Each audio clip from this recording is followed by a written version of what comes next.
Welcome everyone to the First Peoples Cultural Council's info session for the Braided Knowledge Grant.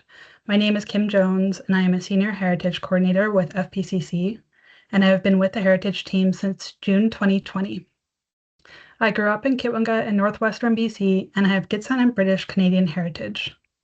Today I am joining you from Vancouver on the traditional and unceded territories of the Musqueam, Tsleil-Waututh, and Squamish nations. My colleague Natalie is also here helping me out today. Thanks, Natalie.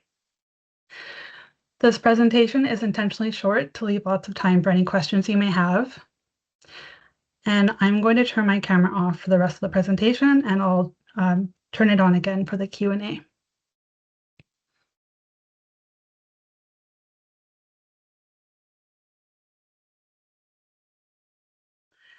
In this presentation, I'll share an overview of the Braided Knowledge Grant, including the grant's objective, project examples, who can apply, eligible expenses, the grant timeline, how to apply, and key things to consider when applying.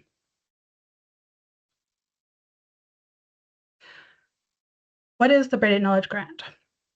The Braided Knowledge Grant was co-developed by FPCC's Language, Arts, and Heritage Department to support to support BC First Nations community projects that weave together languages, arts, and heritage. Another key element of this grant is the requirement for mentorship and apprenticeship that will help ensure the protection, transmission, and intergenerational knowledge transfer of BC First Nations languages, arts, and heritage. When applying, it is very important that you include all 4 components in your project proposal. Funding for the Braided Knowledge Grant is for amounts between $10,000 and $25,000, with the funding made possible by the Indigenous Knowledge Holders Fund of RSF Social Finance. Examples of past and potential projects include projects that link public art, storytelling, and cultural teachings using the language, place name projects that incorporate language, cultural heritage information, and art, for example, documenting place names, teaching the meaning of the place names in the language, and creating maps with the names and artwork. Apprenticeship and mentorship between elders, knowledge keepers, and youth, for example, teaching carving techniques to youth using keywords in the language, or teaching community members the art form of hide tanning using ancestral techniques, documenting the process in the language, and using the hides to make regalia for cultural and community events. Projects that record or document languages, songs, dances, heritage sites, and landscapes to share with youth and community members. Ethnobotany projects incorporating language, heritage, and arts, for example, growing a garden of traditional plants labeled with illustrated signs and plant names in the language. These are just some of the examples. Eligibility for this grant is very broad and allows for innovative and creative projects that weave together BC First Nations arts, language, and heritage, and include mentorship and apprenticeship. Please email us if you would like to discuss your project idea. Eligible applicants for the Braided Knowledge Grant include recognized BC First Nations bands or tribal councils, not-for-profit societies registered in BC in good standing and governed by BC First Nations individuals where at least 65% of directors are from recognized BC First Nations. BC First Nations-led museums and cultural spaces where at least 65% of directors are from recognized BC First Nations.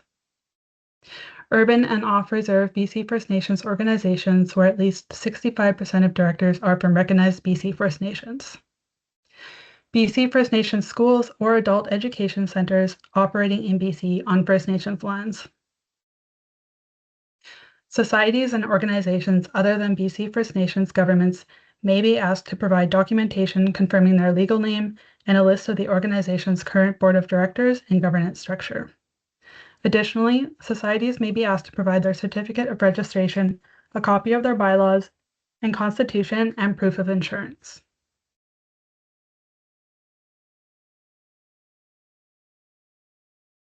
Eligible project expenses include salaries and wages for roles specific to the project, honoraria, Contractors and consultants may be hired if special skills are required. Administration costs. Software and apps needed to achieve the project's objectives. Meeting and event space rentals. Materials and supplies. Equipment rentals and purchases. Food and hospitality. Travel and transportation. And other expenses may be considered, but please email us to ensure they're eligible before submitting your application. Please note that some of the budget categories have limits, which are listed in the funding guide. Please pay special attention to these limits as you're completing the budget worksheet.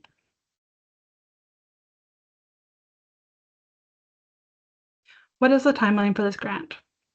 The deadline to apply is March 13th, 2026. If you would like application feedback, please submit your application and email your feedback request by February 27th, 2026. Successful applicants will be notified in early May. Project activities can begin on or after May 15th, 2026. An interim report is due on November 6th, 2026. And projects must be completed with a final report submitted by May 14th, 2027. Project activities should not begin before successful applicants have been notified, as we cannot fund activities that occur prior to grants being awarded.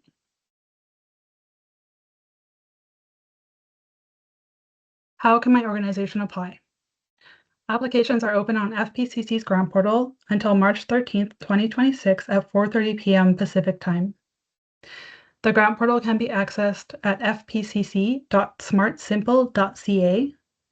Please note that you will need an account to apply for our grants.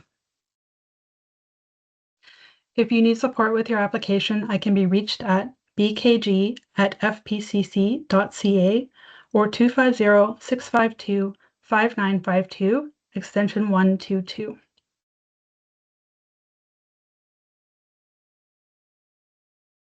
Lastly, here are some key things to consider when applying.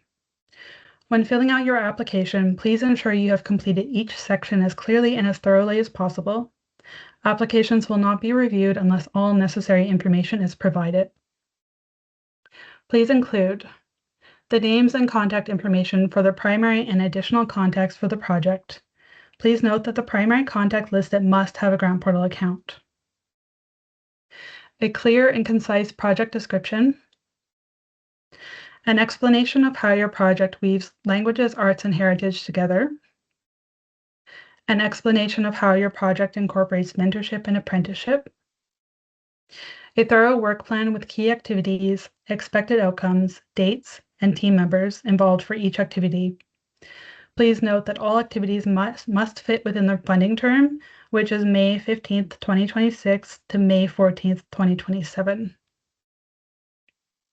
A completed project team worksheet with team members, their project responsibilities, and relevant skills and qualifications.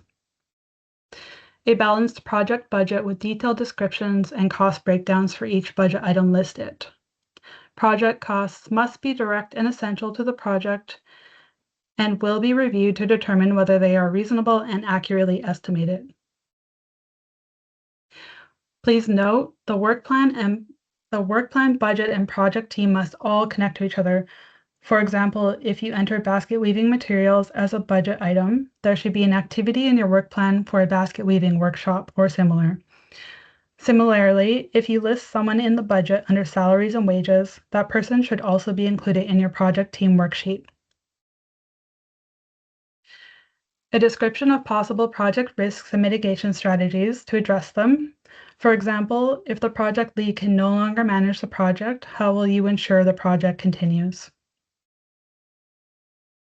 Letters demonstrating governance support from the BC First Nation or nonprofit organization applying. One or more community support letters. Letters of support requirements differ slightly depending whether the applicant is a BC First Nation or a nonprofit organization. Please read the funding guide closely to determine which types of support letters must be submitted with your application. All letters of support must be dated and signed. Proof of additional confirmed funding if you've listed other funding in your budget. If you have contractors and consultants in your budget, we require quotes for amounts listed that exceed $1,000. And finally, a note on the review process. The peer review committee is comprised of Indigenous languages, arts, and heritage experts who will assess proposals according to the program objectives and the feasibility of the project work plan, project team, and budget worksheets. You will only be assessed on questions asked in the application, so please ensure you answer all questions and complete all worksheets thoroughly. Thank you for listening to this presentation.